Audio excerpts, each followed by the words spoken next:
बीडचं माजलगाव, दुपारची वेळ आणि दोन बहिणींना गाडीमध्ये टाकून घेऊन जाण्याचा प्रयत्न करण्यात आला, तेही बळजबरीने, जबरदस्तीने.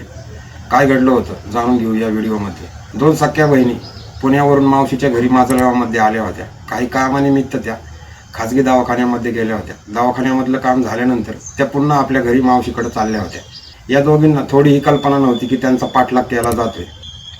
आरोपी दिनेश पुरुषोत्तम देवकाते, राहणार येल्डा, आंबेजोगाई आणि त्याचे दोन साथीदार हे तिघेजण चारचाकी गाडीमध्ये या दोन बहिणींचा पाठलाग करत होते. तिघेही शांतपणे त्यांचा पाठलाग करत होते. पण अचानक आंबेडकर चौकामध्ये सुंदरराव सोळंके महाविद्यालयापाशी यांनी त्या दोघींना गाडी आडवी लावली आणि गाडीमध्ये ओढण्याचा प्रयत्न सुरू केला. जेव्हा या दोघींवरती अचानकपणे ही वेळ आली तेव्हा लहान बहीण घाबरली.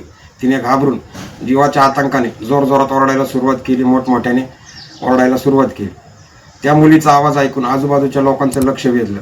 लोक त्यांच्याकडे पळाले.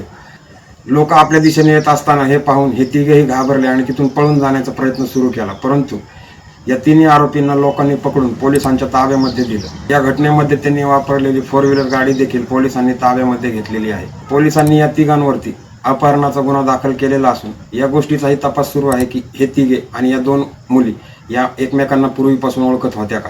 परंतु ही सर्व घटना दिवसाढवळ्या घडली होती. त्यामुळं बीडमधील आणि माजलगावमधील जनतेमध्ये संतापाची लाट उसळली.